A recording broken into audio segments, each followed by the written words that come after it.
Last हमने present participle तक पढ़ लिया था, पास्ट पार्टिसिपल भी पढ़ लिया, परफेक्ट पार्टिसिपल भी पढ़ लिया। अब हमारे सिंथेसिस में अगला टाइप डिस्कस करेंगे जिसका नाम होगा आपका आपका नॉमिनेटिव एब्सोल्यूट। लास्ट मेरा नॉमिनेटिव रह रहा था, नॉमिनेटिव एब्सोल्यूट।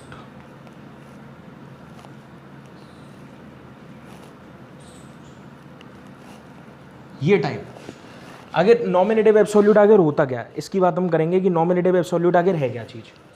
नॉमिनेटिव एब्सोल्यूट का क्या मतलब है, दो वर्ड्स हैं एक्चुअल में, जिसमें एक वर्ड है आपका नॉमिनेटिव और नॉमिनेटिव का मतलब होता है सब्जेक्ट, क्लियर। और एक होता है आपका एब्सोल्यूट। एब्सोल्यूट का मतलब होता है फ्री। यानी यहां पर हमारे पास दो सेंटेंस होंगे, और दो सेंटेंस होंगे तो सीधी सी बात है दो वर्ब होंगी, दो वर्ब होंगी तो दो सब्जेक्ट भी होंगे। तो इससे पहले हमने पढ़ा था कि सब्जेक्ट हमारे कैसे आ रहे थे, सेम आ रहे थे, लेकिन अब नॉमिनेटिव एब्सोल्यूट में क्या होगा, सब्जेक्ट हमारे डिफरेंट होंगे। जैसे मैंने एक सेंटेंस बोला,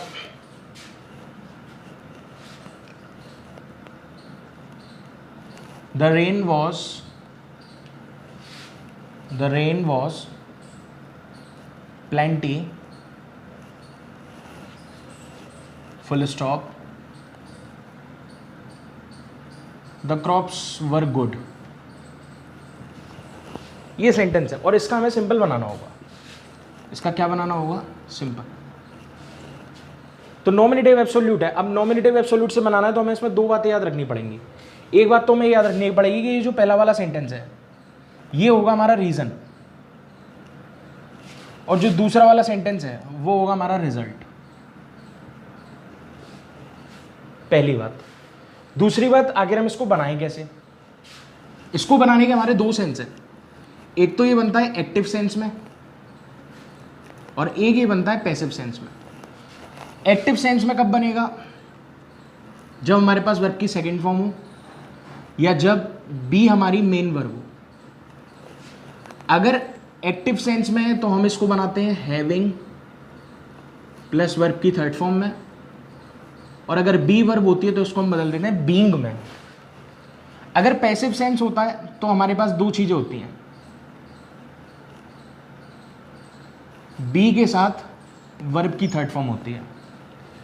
तब हम इसका जब हम सिंपल बनाएंगे तो हम बना देंगे हैविंग बीन और वर्ब की थर्ड फॉर्म तो उसके साथ होती है। इस तरीके से इसका सिंपल बनता है। अब ये बी मेन वर्ब कब होगी, जैसे मैंने सेंटेंस बोला कि ही इज अ बॉय, तो यहां पे अगर मैं एक सेंटेंस लिखूँ, ये मेरा सिंपल सेंटेंस है क्योंकि इसमें वर्ब एक ही है, और ये जो इज है ये मेरी मेन वर्ब है। और ये इसका क्या मतलब होता है, इसका मतलब होता है बी मेन वर्ब है तो उससे पहले लगाएंगे टू, यानी ये टू बी वर्ब है। तो यानी जब बी हमारी मेन वर्ब बन जाए तो हम बीइंग लगा देंगे, और जब वर्ब की सेकंड फॉर्म आएगी तो हम क्या लगा देंगे, हैविंग और थर्ड फॉर्म। अगर ये सेंटेंस ऐसे होता कि ही इज बीटन, तो ही इज बीटन का मतलब है उसको पीटा जाता है, वो नहीं पीटता है, उसको पीटा जाता है। तो यानी यहाँ पर क्या है, एसआरएम प्लस वर्ब की थर्ड फॉर्म, यानी ये काम ना किसी और के द्वारा परफॉर्म हुआ, किसी और के द्वारा। तो जब किसी और के द्वारा परफॉर्म हुआ तो ये हो गया पैसिव। अब ये पैसिव स्ट्रक्चर कब आया हमारे पास, जब टू बी प्लस वर्ब की थर्ड फॉर्म हुआ, और जब to be plus third form हुआ तो पैसिव हुआ। पैसिव का हम बना देंगे हैविंग बीन और थर्ड फॉर्म। अब देखो इसमें नॉमिनेटिव एब्सोल्यूट में आखिर हम इसको ऐसा बोलते क्यों है, क्योंकि इसमें क्या होता है, जो रीजन और रिजल्ट वाले जो दो सेंटेंस होते हैं, इसका हमें सिंपल बनाना है तो हम रीजन वाले सेंटेंस को हम सिंपल बनाते हैं। यानी इसको हम कैसे भी करके हम इसकी जो फाइनाइट वर्ब होती है उसको हमें चेंज करना है। अब इसमें जो फाइनाइट वर्ब है वो आपकी वॉस को हम बदलेंगे। वॉस दिख रहा है, वॉस वर्ब के बाद ये प्लेंटी इसका एडजेक्टिव है। प्लेंटी अगर एडजेक्टिव हो गया तो ये एडजेक्टिव किसका हो गया, रेन का, और इसके साथ वर्ब की थर्ड फॉर्म नहीं है, यानी ये जो वॉस है वो मेन वर्ब है। मेन वर्ब है, अगर बी मेन वर्ब होगी तो उसको बीइंग में बदलेंगे। तो यानी अब यहाँ पे हमें इसको कैसे बनाना पड़ेगा, बीइंग प्लेंटी। तो इतना कम हमारा हो गया। अब इसका मतलब क्या करना था, हमें वॉस वर्ब को हमें बीइंग में बदलना था, बीइंग में हमने बदल दिया, वो प्रेजेंट पार्टिसिपल हो गया। अब हमें ये देखना है सब्जेक्ट हमारे सेम है, यानी यहाँ पे सब्जेक्ट जो है वो लिखा हुआ है रेन, और यहाँ पे जो सब्जेक्ट लिखा हुआ है वो लिखा हुआ है क्रॉप्स, यानी यहाँ पर सब्जेक्ट डिफरेंट है और यहाँ पर सब्जेक्ट डिफरेंट है, सब्जेक्ट दोनों डिफरेंट है। तो जो सब्जेक्ट है वो अपनी अपनी जगह पे आएंगे जब डिफरेंट है, तो यहाँ पे द रेन का द रेन आ जाएगा, और यहाँ पर द क्रॉप्स का द क्रॉप्स आ जाएगा। आगे लिखा हुआ है वरगुड, आगे वरगुड का वरगुड कर देंगे। अब यहाँ पे जो वर है वो अकेली मेन वर्ब है, यानी अकेली फाइनाइट वर्ब है, इसको हमने बना दिया था नॉन फाइनाइट प्रेजेंट पार्टिसिपल, ये हमारा सिंपल सेंटेंस बन गया। तो एक्चुअल में हमने इसको नॉमिनेटिव एब्सोल्यूट से बनाया। तो आगे नॉमिनेटिव एब्सोल्यूट का मतलब क्या हुआ, इसमें एब्सोल्यूट क्या चीज है, तो इसमें एब्सोल्यूट जो चीज है ना वो है आपका द रेन, ये आपका नॉमिनेटिव एब्सोल्यूट है, नॉमिनेटिव एब्सोल्यूट, यानी इसके लिए कोई वर्ब नहीं है, ये अकेला सब्जेक्ट है। लेकिन बीइंग प्लेंटी इसका एट्रीब्यूट है, इसके लिए कोई भी आपकी वर्ब नहीं है। यहाँ पे जो वर्ब है वो किसके लिए, क्रॉप्स के लिए। इस सब्जेक्ट के लिए कोई वर्ब नहीं है, इसीलिए हम इसको क्या बोलेंगे, नॉमिनेटिव एब्सोल्यूट, यानी सब्जेक्ट फ्री है। उसी तरीके से एक और सेंटेंस आया, द हंटर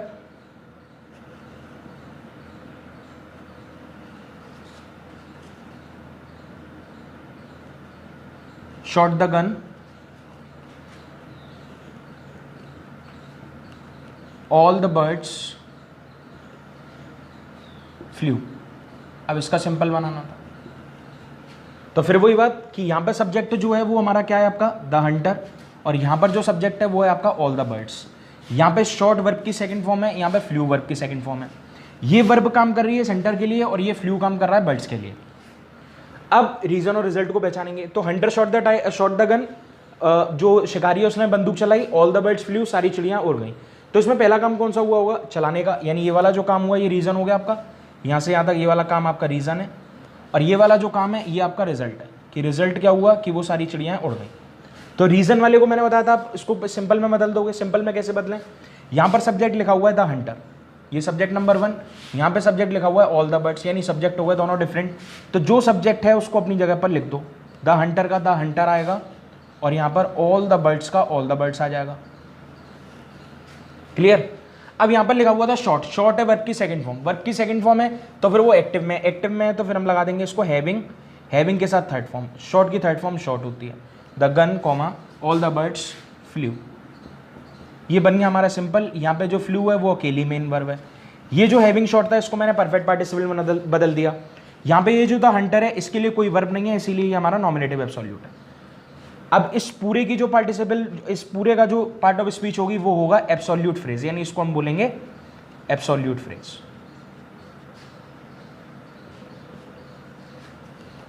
इस तरीके से हम करते थे नॉमिनेटिव एब्सोल्यूट के सेंटेंसेस। और देखिए 2-3 examples.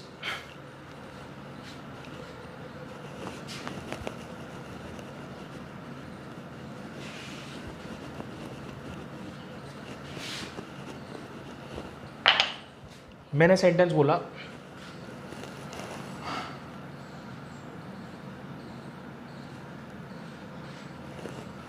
The king was shot dead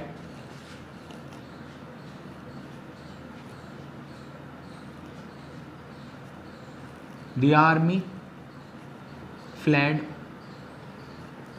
from the army fled, army flag, बस। अब इसका simple, king was shot dead, जो राजा था उसको मार दिया गया, और द आर्मी फ्लैड, और जो उसकी आर्मी थी वो भाग गई। अब यहां पर सब्जेक्ट क्या है आपका, द किंग, एक सब्जेक्ट। यहां पर सब्जेक्ट क्या है आपका, द आर्मी, दोनों सब्जेक्ट डिफरेंट है। यहां पे लिखा हुआ है वॉज प्लस वर्ब की third form, was shot dead, यानी यहाँ पे बी और बी के साथ ये वर्ब की थर्ड फॉर्म। और ये वाला जो स्ट्रक्चर होता था ये मैं जानता हूँ ये काय में होता है, पैसिव में। अभी अभी मैंने बताया कि बी और थर्ड फॉर्म जब भी आया तो वो पैसिव होता है। और फिर सीधी सी बात, the king was shot dead, अपने आप तो राजा मारा नहीं होगा, राजा को मारा गया होगा। अब राजा को मारा गया, ठीक, आगे क्या हुआ, द आर्मी फ्लैड, उसकी जो आर्मी थी वो भाग गई। तो रीजन क्या रहा होगा भागने का, कि राजा को मार दिया गया, यानी ये वाला जो काम है ये आपका रीजन है, और ये वाला जो काम है ये रिजल्ट है। तो मैंने बताया था रीजन वाले को हम काय में बदलेंगे, पार्टिसिपल में, इसको सिंपल में बदलेंगे। सिंपल में कैसे बदलें, यहाँ पर सब्जेक्ट किंग है, वहाँ पे आर्मी है, तो सब्जेक्ट का सब्जेक्ट लेके रहने दो, द किंग का द किंग आ जाएगा। वॉज वर्ब के बाद थर्ड फॉर्म, तो फिर यहाँ पे हम लगा देंगे हैविंग बीन शॉट डेड। आगे क्या लिखे, आगे क्या लिख देंगे, द आर्मी फ्लैड, सिंपल। अब ये जो फ्लैड है ये हमारी अकेली मेन वर्ब है, इसका सब्जेक्ट जो है वो कौन है, द आर्मी। यहाँ पर हैविंग बीन और ये शॉट डेड, ये आपका पार्टिसिपल फ्रेज हो गया, इसके लिए कोई वर्ब नहीं है द किंग सब्जेक्ट के लिए, इसीलिए हम इसको बोल देंगे नॉमिनेटिव एब्सोल्यूट, और ये पूरा मिला के हमारा हो जाएगा एब्सोल्यूट फ्रेज। दैट्स इट, ये पूरा मिला के हमारा एब्सोल्यूट फ्रेज हो जाएगा। अब देखिए इसमें मिस्टेक कैसे आती है।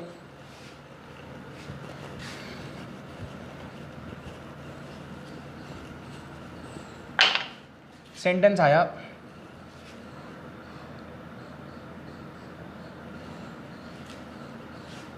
he having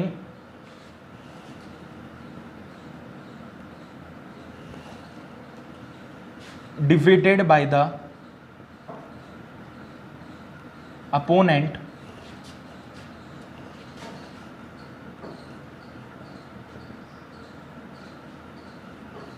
his hopes dashed down। अब ये एरर आ गया, इसको हमें करेक्ट करना होगा कि ही having defeated by the opponent his hopes dash down. यहां पर जो सब्जेक्ट है वो क्या है आपका, हिज होप्स, सब्जेक्ट नंबर 2, और यहां पर जो सब्जेक्ट है वो आपका क्या है, ही। तो इतना तो क्लियर है। अच्छा, उसकी उम्मीदें क्या हुई, बिल्कुल गिर गई, वो फ्रस्ट्रेटेड हो गया। किसके कारण फ्रस्ट्रेट हुआ हुआ, यानी ये तो रिजल्ट आ गया, ये हो गया आपका रिजल्ट। अगर ये रिजल्ट है तो ये रीजन है, ये पूरा काम आपका रीजन होगा, ये रीजन है। अब एक चीज देखो, यहां पर लिखा हुआ है कि हैविंग और डिफीटेड, हैविंग और वर्ब की थर्ड फॉर्म, हैविंग और वर्ब की थर्ड फॉर्म का मतलब क्या हुआ, वो एक्टिव में, यानी डिफीटेड वाला जो एक्शन हुआ वो किसने किया हुआ, इसने किया हुआ, यानी इसने अपोनेंट को हरा दिया और उसकी जो उम्मीदें थी वो क्या हो गई, बिल्कुल गिर गई, या वो फ्रस्ट्रेट हो गया। तो ऐसा तो नहीं हुआ हुआ ना कि अगर उसने हराया होगा तो वो तो बहुत खुश होगा, तो उसने नहीं हराया बल्कि उसको हराया गया। तो यहां पे दिक्कत क्या है कि यहां पे हमें लगाना पड़ेगा being defeated, having been defeated. अब ये सही। उसी तरीके से एक सेंटेंस आया,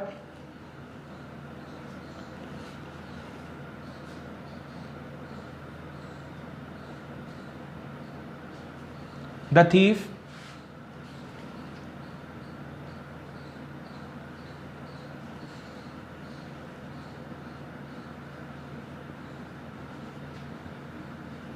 having fired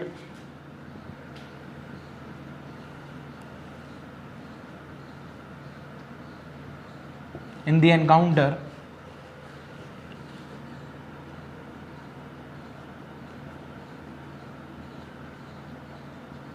all the people became happy। अब इसको भी हमें सही करना है। The thief having fired in the encounter all the people became happy, कि जो चोर था एनकाउंटर में उसको मार दिया गया, all the people became happy, सभी लोग खुश हो गए। अब यहां पर सब्जेक्ट हमारा क्या है, ऑल द पीपल, और यहां पर हमारा सब्जेक्ट क्या है, द थीफ। यहां पर बिकेम वर्ब की सेकंड फॉर्म है जो कि इसके लिए है। अच्छा, अब all the people became happy, वो सभी लोग खुश हो गए, तो खुश किस बात पे हुए होंगे कि उसको चोर को मार दिया गया होगा, यानी ये तो रहा होगा रिजल्ट, और ये द थीफ से लेके यहां तक का जो हमारा काम हुआ होगा ये रहा होगा रीजन, ये रीजन है। अब एक चीज देखो, हैविंग और फिर से थर्ड फॉर्म लगा दिया मैंने, हैविंग और थर्ड फॉर्म, हैविंग और थर्ड फॉर्म का मतलब एक्टिव, तो इसका मतलब क्या हुआ होगा, थीफ ने एनकाउंटर में मार दिया, यानी चोर ने किसी को एनकाउंटर मारा होगा, जबकि चोर ने नहीं मारा होगा, चोर खुद मारा गया होगा। तो यहां पे हमें करना पड़ेगा हैविंग बीइंग। अब ये सही। तो इस तरीके से नॉमिनेटिव एब्सोल्यूट की मिस्टेक्स आती हैं। पार्टिसिपल्स की मिस्टेक मैंने आपको इससे पहले वाले लेक्चर्स में बता दी थी, तो इस तरीके की मिस्टेक्स इसमें आती हैं। तो आप चारों का अच्छे से रिवीजन करना, और अगले लेक्चर में मैं इसी के ऊपर एरर्स लेके आऊँगा, इसके ऊपर भी एरर्स होंगे, और आपके प्रेजेंट पार्टिसिपल, पास्ट पार्टिसिपल, सभी के ऊपर एरर्स होंगे, और उनके कंसेप्चुअल हम उनको डिस्कस करेंगे कम से कम 10-15 सेंटेंस। ठीक, तो आप इस लेक्चर को पढ़ें, और भी कोई डाउट्स हैं तो वो नीचे मैं ईमेल एड्रेस दे दूंगा, उसमें आप मुझे सेंड करते हैं। तो अगले लेक्चर में जब मैं बनाऊंगा आपका एरर्स वाला, तो उसमें मैं इनको डिस्कस कर दूंगा।